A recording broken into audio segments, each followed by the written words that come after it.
Assalamualaikum warahmatullahi wabarakatuh. Perkenalkan, saya Agi Manawar, mahasiswa Fakultas Ekonomi Universitas Galuh Ciamis. Nomor induk mahasiswa 34022100054, kelas Manajemen Reguler B. Dalam video kali ini, saya akan membuat sebuah video mengenai bagaimana cara mengedit link akun atau nama link akun pada akun list Bayob, serta membuat daftar pajak, departemen, kantor cabang, serta link akun pada Mayob. Langsung saja kita ke pembahasannya. Langsung saja kita buka aplikasi Mayobnya. Kita buka file perusahaan yang sudah kita buat sebelumnya.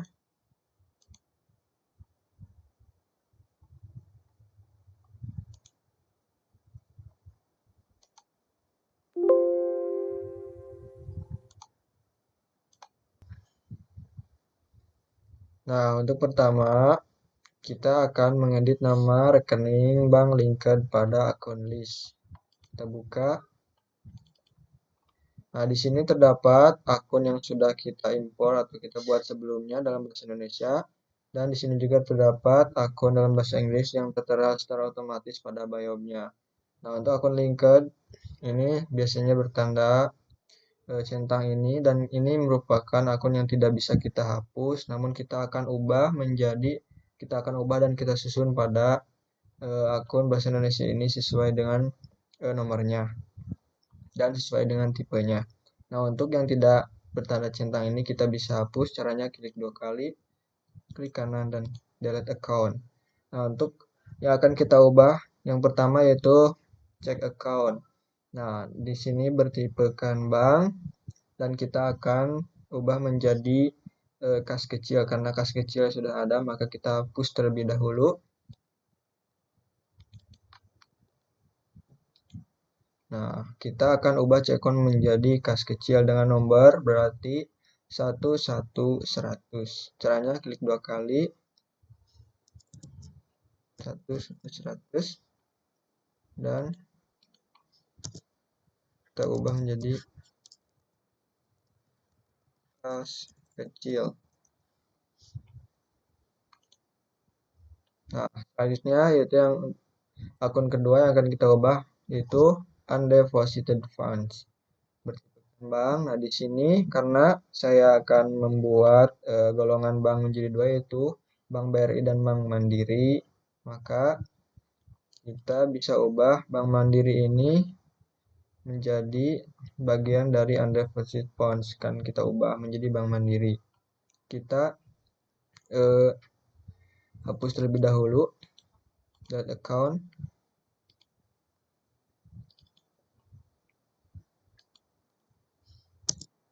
Satu,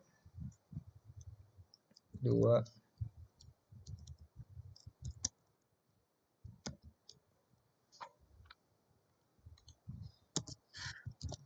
Bank Mandiri sesuai dengan tadi sebelumnya. Nah, yang selanjutnya yaitu electronic clearing account atau account clearing elektronik. Kita akan mengubahnya menjadi yang kedua yaitu Bank BRI. Nah, kita bisa simpan di atas Bank Mandiri. Berarti nomornya 11201. Klik 2 kali. 11201. Bank BRI. Nah, untuk yang terakhir yang akan kita ubah bagian dari akun harta ini, trade debtor. Trade debtor akan kita ubah menjadi piutang dagang. Nah, di sini karena sudah ada, maka kita hapus terlebih dahulu dengan nomor 11301. Hapus, delete account. Nah, untuk yang trade debtor di atas ini kita ubah menjadi piutang dagang. 13001. Piutang dagang.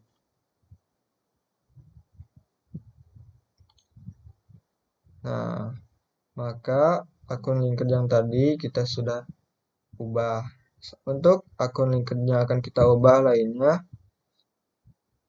berada pada akun nomor 2 atau kewajiban. Yang pertama yaitu trade creditor atau utang usaha. Karena sudah ada, maka kita hapus yang bawah yang tidak ada tanda centangnya. Dengan nomor 2110 kita hapus. Dan kita ubah bagian trade creditor jadi utang usaha dengan nomor 2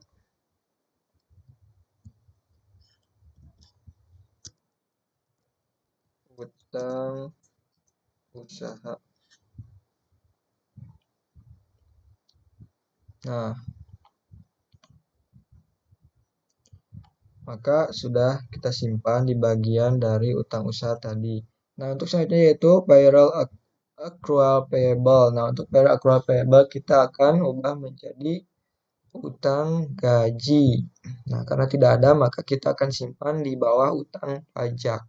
Dengan nomor 21600 berarti. Utang gaji 21600.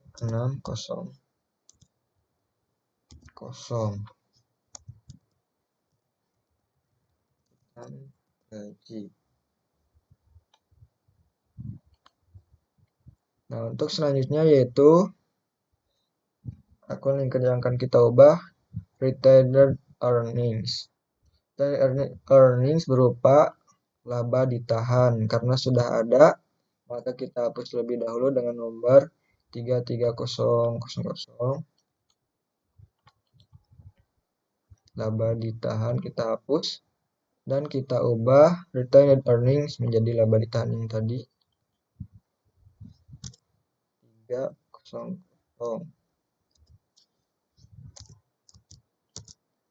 Laba ditahan.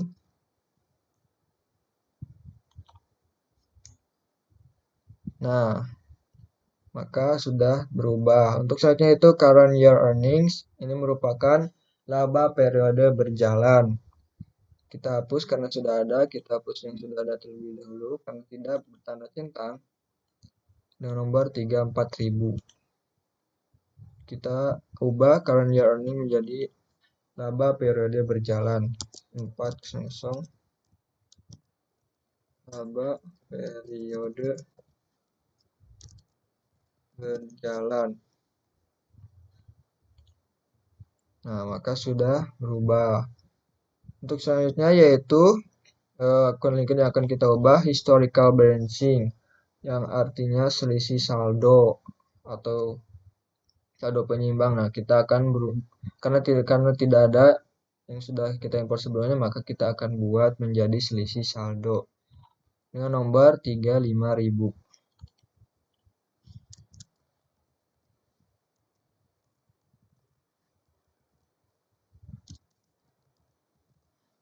Selisih saldo. Nah, untuk selanjutnya yaitu akun linked bagian dari nomor akun 6 yaitu biaya. Nah, untuk yang pertama yaitu wage and salaries. Nah, kita akan ubah menjadi gaji dan upah. Di bawah biaya denda dengan nomor berarti 61900.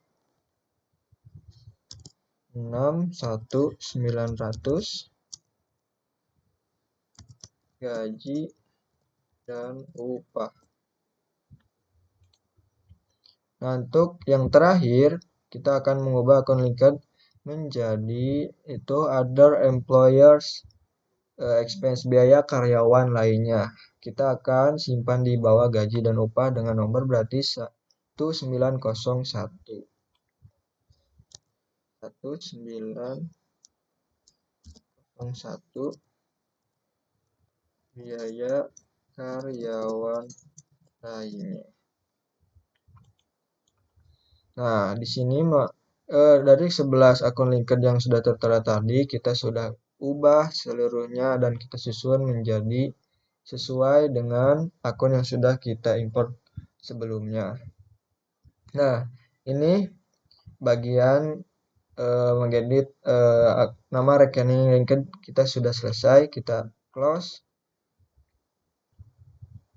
Nah, untuk selanjutnya kita akan membuat daftar pajak atau tax kode. Caranya kita pilih list, kita pilih tax codes. Nah, untuk daftar pajak ini sebetulnya kita bisa membuat yang baru akun rekening pajak tersebut, namun disarankan mengubah daftar yang tertera di sini. Kita akan membuat pajak PPN atau pajak penambahan nilai. Caranya kita pilih Goods and Service Tax yang ini. Nah, kita akan membuat PPN atau pajak penambahan nilai. Kita tulis tax kodenya PPN. Oke. Namanya pajak penambahan nilai. Nah, untuk rate-nya sesuai dengan yang kita butuhkan 10%. Nah, di bawah ini terdapat beberapa akun. Terdapat dua akun, yaitu linked account to tax collector atau diisi dengan akun pajak pengeluaran, di mana pajak linked account for tax collector ini merupakan pajak yang dibebankan pada kita atau perusahaan pada saat membeli barang penjualan. Nah, di sini kita bisa isi dengan PPN keluaran. Nah, contohnya kita pilih keluaran.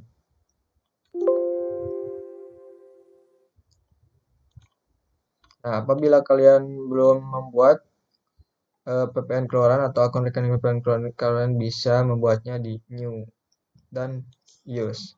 Nah, untuk contohnya yaitu linked account for tax paid. Ini merupakan pajak yang dibebankan pada customers atau pembeli pada saat perusahaan menjual barang pada customer tersebut. Nah, ini diisi dengan PPN masukan. Kita klik, kita pilih PPN masukan. Kalian juga bisa membuat apabila belum membuat akun PPN masukan tersebut. Nah, untuk bagian bawah ini diisi apabila perusahaan kalian sudah terhubung pada otoritas pajak. Namun kita akan lewati saja karena merupakan opsional. Nah, ini merupakan pajak PPN yang sudah kita buat. Nah, sebetulnya kita membutuhkan dua akun pajak. Yang keduanya yaitu berupa bukan pajak atau NT atau tanpa pajak. Nah, di sini kita bisa ubah namanya dan kita juga tidak boleh tidak mengubah namanya, namun kita coba kita ubah menjadi bahasa Indonesia tanpa pajak. Nah, untuk ininya sama seperti yang tadi, PPN keluaran dan PPN masukan. Nah, agar tidak bingung, kita bisa hapus bagian rekening pajak yang tidak kita butuhkan.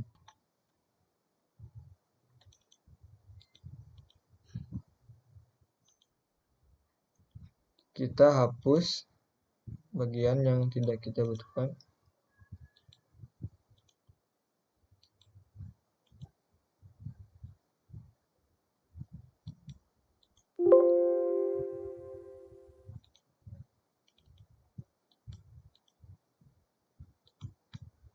Nah, bagian daftar pajak pun kita sudah buat. Kita pilih close. Nah, selanjutnya kita akan membuat job list atau daftar departemen perusahaan. Caranya, kita pilih list dan kita pilih jobs departemen. Nah, ini merupakan cara menuliskan departemen perusahaan yang ada pada perusahaan kalian. Bagi kalian yang belum tahu apa itu departemen, departemen merupakan bagian dalam organisasi atau perusahaan yang memiliki tugas dan fungsi yang spesifik masing-masing pada perusahaan. Di sini saya akan membuatkan 3 departemen sebagai contoh. Yang pertama yaitu yang sudah saya buat sebelumnya, sales and marketing. Nah, cara membuat departemen tersebut kita pilih new. Nah, tadi yang nomor 1 sudah, yang sekarang kita membuat nomor 2 departemen. Departemen nomor 2. Yang kedua yaitu General Affairs.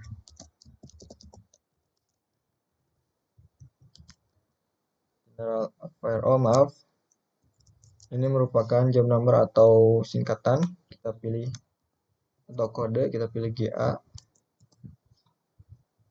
Untuk nama jamnya, nama departemennya, Sapphire. Nah, untuk deskripsi kalian bisa menambahkannya dengan seperti tugas-tugas dari departemen tersebut. Di sini saya akan membuatnya mengelola pengadaan nama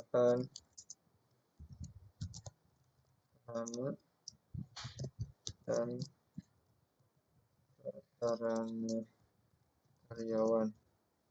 Nah, ini merupakan departemen nomor 2 pada perusahaan yang saya buat. Yang ketiga kita bisa buat langsung dengan pilih new. Nah, untuk yang ketiga itu departemen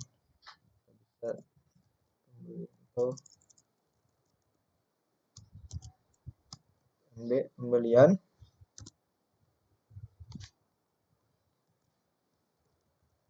Sebagai contoh saja. Nah, deskripsinya yaitu mengenai pengadaan barang penjualan.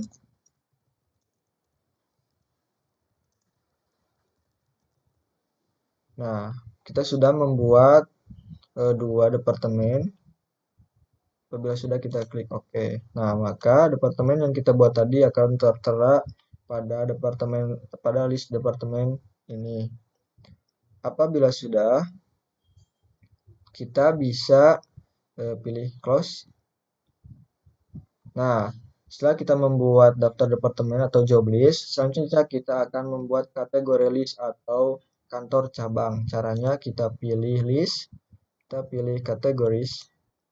Nah, ini merupakan list kantor cabang pada perusahaan. Jadi, list kantor ini tergantung pada kantor cabang perusahaan kalian. Kalian bisa tulis di sini. Caranya kita pilih new.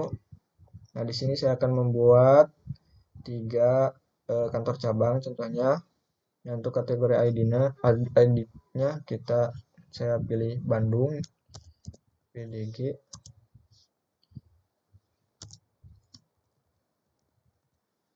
Nah, untuk deskripsi kalian bisa isi mengenai kantor cabang tersebut.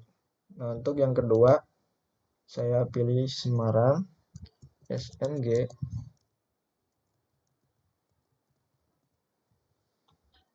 Yang ketiga yaitu Banjar.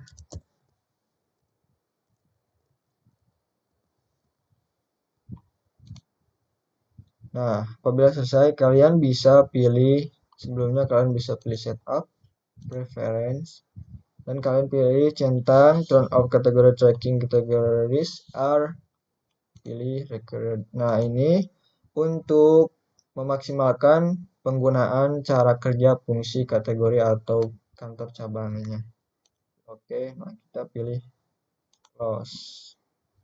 Nah, setelah kategori list atau list kantor cabang kita selesai kita buat, selanjutnya kita akan membuat link account atau menghubungkan akun linked pada perusahaan ini sesuai dengan akun-akun list yang tertera sesuai dengan kebijakan perusahaan. Nah, fungsi dari akun tersebut yaitu menghubungkan beberapa rekening agar dapat berkoordinasi untuk membuat penyusunan laporan keuangan secara otomatis. Nah, caranya kita pilih setup, kita pilih linked account. Nah, untuk linked account ini terdapat 4 pilihan. Yang pertama yaitu account and banking account, yaitu mengenai akun bank. Yang kedua sales account, mengenai akun penjualan. Yang ketiga purchase account, mengenai akun pembelian perusahaan maksudnya. Dan akun penggajian. Yang pertama kita akan pilih itu akun bank. Nah, di sini terdapat beberapa opsional atau akun rekening linked yang bisa kita isi. Yang pertama yaitu equity account for current earning, itu mengenai akun modal untuk menampung laba periode berjalan ini, current earning laba periode berjalan. Nah, di sini secara otomatis apabila akun laba periode berjalan sudah kalian isi pada akun list sebelumnya. Yang kedua yaitu akun equity account for retained earning berupa akun modal untuk menampung laba ditahan. Nah, kita secara otomatis. Yang ketiga yaitu equity account for historical balancing, yaitu akun modal untuk menampung laba penyeimbang. Nah, di sini saya sudah laba penyeimbang tersebut berupa selisih saldo. Nah, untuk mengisi dari laba penyeimbang tersebut, kita pilih akun atau kita bisa isi dengan akun selisih saldo. Nah, apabila belum tertera atau belum membuat akun di selisih saldo, kalian bisa isinya terlebih dahulu pada new ini dan pilih use. Untuk selanjutnya itu bank account for electronic payment atau akun bank untuk pembayaran elektronik. Nah, untuk pembayaran elektronik tersebut, di sini saya menggunakan Bank BRI atau akun Bank BRI. Yang selanjutnya itu bank account for undeposit funds. Yang selanjutnya itu Bank Mandiri atau akun sementara untuk menampung penerimaan pembayaran dari pelanggan yang belum cair di bank. Nah, untuk itu di sini saya menggunakan akun Bank Mandiri. Nah, untuk ketiga ini itu diisi sesuai dengan kebijakan atau prosedur dari perusahaan tersendiri. Nah, untuk selanjutnya kita akan mengisi bagian sales account atau akun penjualan. Kita kembali ke setup, linked account, dan pilih sales account. Nah, sama seperti tadi, kita akan mengisi beberapa linked account. Nah, untuk yang pertama, kita harus, agar tidak bingung, kita centang terlebih dahulu. Nah, untuk yang pertama, asset account tracking receivable. Nah, untuk ini merupakan akun harta mengenai atau yang bisa menampung piutang dagang. Nah, maka kita isi dengan akun piutang dagang. Nah, yang kedua itu bank account for customer receive, yaitu akun bank untuk menampung penerimaan dari pelanggan. Nah, di sini saya menggunakan Bank BRI, akun Bank BRI. Nah, untuk selanjutnya yaitu mengenai income account for fake, akun pendapatan untuk angkutan. Nah, for fake ini untuk angkutan yang pendapatan bagi perusahaan. Kita pilih di sini saya menuliskan akunnya pendapatan jasa angkut. Pendapatan jasa angkut. Nah, apabila kalian belum ada, kalian bisa membuatnya sesuai dengan kriteria yang tertera. Nah, untuk selanjutnya itu liability account for customer deposit, diisi dengan uang muka dari pelanggan. Nah, di sini saya menuliskan akunnya berupa uang muka penjualan. Liability uang muka penjualan berarti bagian dari utang. Nah, kita pilih yes. Nah, untuk selanjutnya expense of cost of sales account for discount. Nah, memberikan potongan penjualan.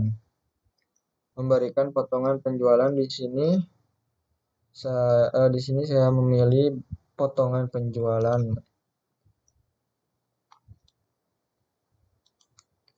Nah, untuk selanjutnya income account late charge, kita menerima denda keterlambatan dari pelanggan. Kita pilih pendapatan denda.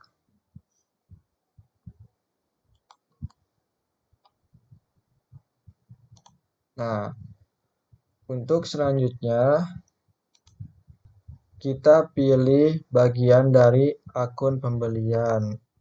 Kita pilih set kembali. Kita pilih purchase account yang bagian pembelian. Kita pilih. Nah, di sini terdapat beberapa yang harus kita isi. Yang pertama mengenai liability account for tracking payables. Itu akun utang untuk pencatatan utang dagang. Kita pilih utang dagang atau di sini saya menuliskan akunnya utang usaha. Bank account yang kedua, bank account paying bills, yaitu akun bank untuk pembayaran tagihan. Di sini saya menggunakan Bank BRI. Nah, untuk ini kita lewat saja. Nah, untuk selanjutnya, expense or cost of sales account for FEG. Nah, untuk ini kita membayar biaya angkut pembelian. Kita isi dengan ongkos angkut. Selanjutnya itu asset account for supplier deposit. Yaitu kita membayar uang muka kepada pemasok. Maka kita dengan uang muka pembelian. Selanjutnya itu expense account or discount, yaitu potongan pembelian.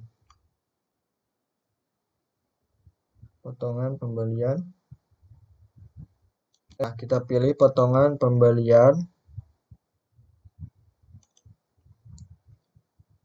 Yang terakhir itu expense account for late charge, yaitu kita membayar denda karena terlambat pada pemasok atau kita telat membayar pada vendor saat pembelian. Kita pilih biaya denda. Di sini saya biaya denda. Nah, terus selesai.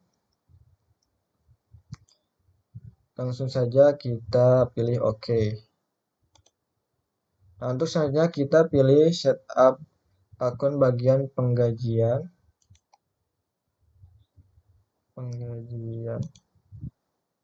Nah, untuk yang pertama bagian penggajian itu bank account for cash payment, yaitu akun bank untuk pembayaran cash. Di sini saya menggunakan BRI. Akun bank BRI. Selanjutnya bank account for check payment, yaitu pembayaran cek sama BRI. Selanjutnya itu bank account for electronic payment, kita pilih BRI sama, yaitu untuk pembayaran elektronik. Nah, untuk selanjutnya itu default employers expense account, atau kita bisa pilih gaji dan upah karena employers account untuk gaji karyawan. Gaji dan upah. Selanjutnya itu default wage expense account mengenai menampung beban upah. Nah, kita pilih gaji dan upah. Nah, untuk selanjutnya default taxpayer account itu utang pajak.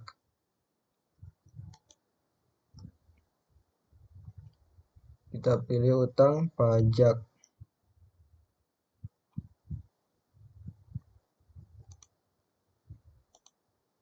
Nah, maka bagian prior linked account atau bagian penggajian pun sudah selesai.